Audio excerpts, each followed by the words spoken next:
जय श्री कृष्णा। आज हम बात करेंगे कि मेष लगन की कुंडली में केतु छठे भाव में बैठकर किस प्रकार का प्रभाव डालता है। छठा भाव हमारे रोग ऋण शत्रु का भाव है। यहाँ से लड़ाई झगड़े कोर्ट कचहरी और यहाँ से जो है हम अपने पेट एनिमल्स को भी देखते हैं। यहाँ से व्यक्ति के सेवा भाव को भी देखा जाता है और ये कंपटीशन का भी भाव है। और नाना मामा मौसी को भी छठे भाव से ही देखा जाता है। यहाँ से हम उन लोगों को देखते हैं जो हमसे वैर रखते हैं, हमारे साथ विरोध का भाव रखते हैं, मतलब कि हम अपने ऑपोजिशन को देखते हैं। और ऐसे भाव में आकर केतु बैठ गया है जो डिटैच का कारक है। तो केतु के यहाँ छठे भाव में बैठने से व्यक्ति का शत्रु जो है व्यक्ति के ऊपर हावी नहीं हो पाएगा। ऐसे व्यक्ति के साथ जो है उसके शत्रु भी फेस टू फेस झगड़ा नहीं करते, लेकिन पीठ पीछे समस्याएं जरूर खड़ा कर देते हैं। लेकिन केतु जो है ऐसे हिडन एनिमीज से भी निपट लेता है। और छठा भाव बीमारियों का भी घर है।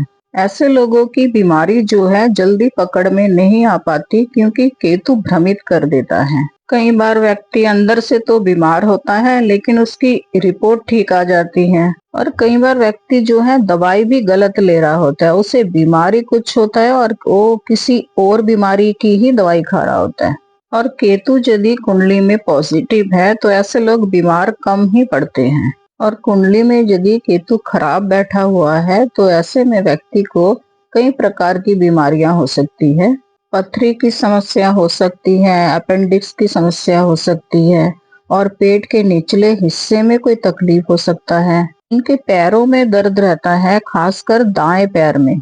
इनको कानों से रिलेटेड कोई समस्या हो सकती है, सुनाई देने में दिक्कत हो सकता है। ये सब नेगेटिव केतु की निशानियां हैं। और केतु खराब होने से ऐसे व्यक्ति को डॉग से बहुत डर लगता है और कई बार देखा गया है ऐसे व्यक्ति को डॉग जो है काट भी लेता है। अगर कुंडली में केतु बुरे प्रभाव डाल रहा है तो ऐसे में देखा गया है कि आपका जो ननिहाल है वो भी विभिन्न तरह के समस्याओं से जूझ रहे होते हैं। और ऐसे लोगों की जो है मामा मासी के साथ भी बनती नहीं है। छठे भाव में केतु है तो हमें गुरु की प्लेसमेंट देखनी पड़ेगी। कुंडली में गुरु कहाँ पर बैठे हुए हैं। गुरु अगर कुंडली में बलवान होकर बैठे हुए हैं तो छठे हाउस का जो केतु है उसका फल जो है पॉजिटिव ही देखने को मिलेगा, क्योंकि केतु भी जो है गुरु की तरह स्पिरिचुअलिटी को फॉलो करता है। केतु मोक्ष का कारक है, केतु अध्यात्म का कारक है। तो केतु जो है व्यक्ति को स्पिरिचुअलिटी की ओर ले जाना चाहेगा। ऐसा व्यक्ति असहाय लोगों की सहायता करने वाला होगा, मतलब कि ऐसे लोगों के अंदर सेवा भाव बहुत होता है। छठे भाव में एनर्जी है मंगल की और यहाँ पर राशि है बुध की, कन्या राशि। और बुध और केतु आपस में परम मित्र हैं। और बुध यदि युति में बैठ जाते हैं केतु के साथ तो ऐसे लोगों की बुद्धि बहुत शार्प होगी, क्योंकि बुध जो है बुद्धि का कारक है। और बुध कन्या राशि में उच्च के भी माने गए हैं। ऐसे व्यक्ति की कम्युनिकेशन स्किल्स बहुत ही अच्छी होगी और ऐसा व्यक्ति जो है बिजनेस बहुत अच्छा कर लेता है, बिजनेस में बहुत अच्छा प्रॉफिट कमा लेता है।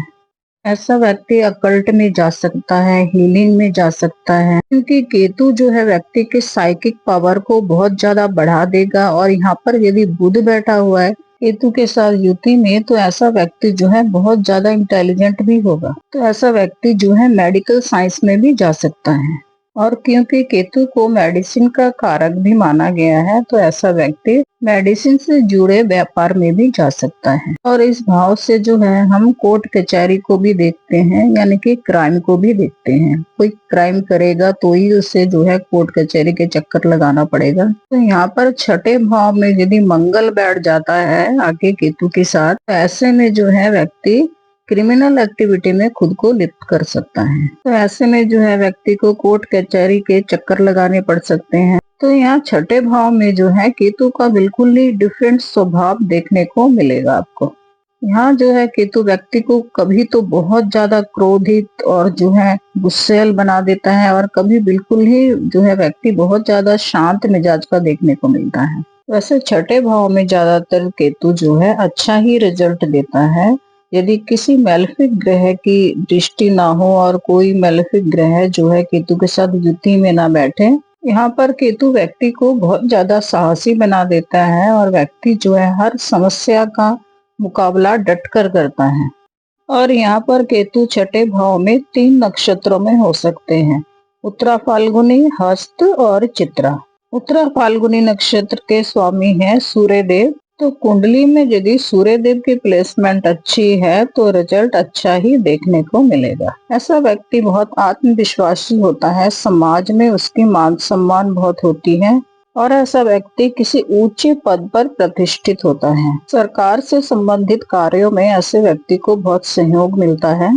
सूर्य यहाँ पर सप्तम भाव में नहीं होना चाहिए, क्योंकि सप्तम भाव में तुला राशि है और तुला राशि में सूर्य नीच के हो जाते हैं। ऐसे में व्यक्ति के मान सम्मान प्रतिष्ठा में गिरावट आ सकती है और व्यक्ति के अंदर आत्मविश्वास की कमी हो जाएगी। और क्योंकि सप्तम भाव हमारे जीवन साथी का भी भाव है, तो ऐसे में जो है रिश्ते खराब हो सकते हैं, संबंध विच्छेद हो सकता है। और सप्तम भाव से जो है पार्टनरशिप बिजनेस को भी देखा जाता है, तो ऐसे में जो है व्यक्ति को पार्टनरशिप बिजनेस में लॉस हो सकता है। और सूर्य यदि छठे भाव में बैठ जाता है केतु के साथ, तो ऐसे में जो है एक तो ग्रहण दोष भी बन जाता है और ऊपर से सूर्य जो है पंचम भाव का स्वामी भी है और पंचम भाव हमारे संतान का भाव है और छठा भाव बीमारी का भाव है। तो ऐसे में संतान जो है बीमार रह सकता है। और सूर्य को हम पिता से भी जोड़कर देखते हैं और सूर्य के छठे भाव में होने से व्यक्ति के पिता का भी स्वास्थ्य खराब रह सकता है। लेकिन क्योंकि छठे भाव से हम नौकरी को भी देखते हैं और सेवा भाव को भी देखा जाता है, तो ऐसा व्यक्ति जो है सरकारी नौकरी में भी जा सकता है, क्योंकि सूर्य सरकार का कारक है। और ऐसा व्यक्ति जो है किसी सेवा भाव से जुड़े कार्य में भी जा सकता है, जैसे कि एनजीओ वगैरह, इस तरह की किसी संस्था से जुड़कर कार्य कर सकता है व्यक्ति। और दूसरा नक्षत्र यहाँ पर है हस्त। हस्त नक्षत्र के स्वामी चंद्रमा है।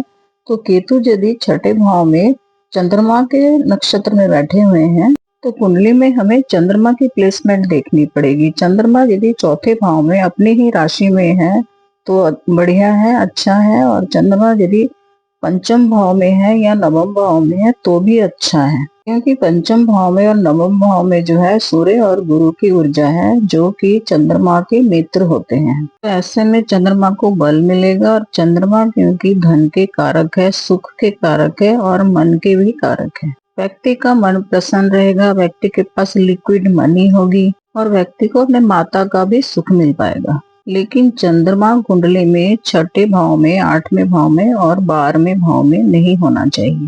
चंद्रमा यदि इन तीनों भावों में से किसी भी एक भाव में बैठ जाते हैं, तो ऐसे में व्यक्ति खुद तो बीमार रहेगा ही, व्यक्ति को कोल्ड, जुकाम, सर्दी, खांसी इस तरह की बीमारी हो सकती है और व्यक्ति के माता का भी स्वास्थ्य बहुत ज्यादा खराब रहेगा। और ऐसा व्यक्ति जो है अपने माता के प्यार से भी वंचित रह जाता है और ऐसे व्यक्ति के पास जो है कैश मनी की भी कमी होती है। और ऐसे व्यक्ति को जो है कोई मनोरोग, डिप्रेशन की बीमारी हो सकती है। और तीसरा नक्षत्र यहाँ पर है चित्रा नक्षत्र। चित्रा नक्षत्र के स्वामी मंगल देव हैं, जो कि इस कुंडली में लग्नेश भी हैं। तो छठे भाव में यदि केतु चित्रा नक्षत्र में बैठे हुए हैं मंगल के नक्षत्र में, तो यहाँ पर मंगल वेल प्लेस्ड होना चाहिए, क्योंकि मंगल लग्नेश भी है। और कुंडली में यदि लग्नेश बलवान होगा तो ऐसे में व्यक्ति को अच्छे फल की ज्यादा उम्मीद रहेगी। तो ऐसे में जो है व्यक्ति के पास बहुत प्रॉपर्टी होगा और ऐसा व्यक्ति जो है बहुत साहसी होगा, ऊर्जावान होगा और अपने मेहनत के बल पर सब कुछ बनाएगा। आइए अब हम केतु की तीनों दृष्टियों को भी देख लेते हैं। हम जानते हैं कि केतु के पास 5वीं, 7वीं और 9वीं दृष्टि होती है। छठे भाव से केतु की 5वीं दृष्टि पड़ रही है दशम भाव में। दशम भाव हमारे कर्म का भाव है, यहाँ से हम अपनी आजीविका को देखते हैं। तो ऐसा व्यक्ति जो है नौकरी में जा सकता है, लेकिन नौकरी में भी जो है ऐसा व्यक्ति बहुत ज्यादा लापरवाही दिखाता है। समाज में ऐसे व्यक्ति का बहुत ज्यादा नेम फेम नहीं हो पाता। ऐसा व्यक्ति समाज से खुद को अलग ही रखता है, अकेला रहना पसंद करता है।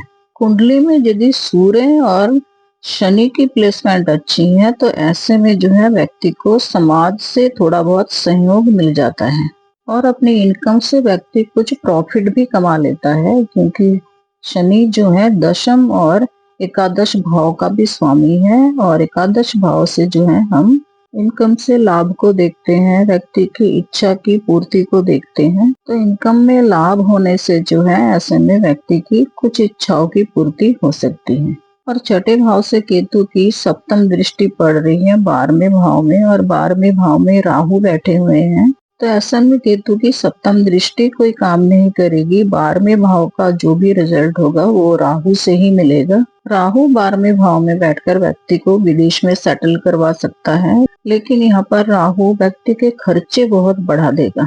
व्यक्ति अपने भोग विलास के जीवन को जीने के लिए खर्चे बहुत ज्यादा करेगा।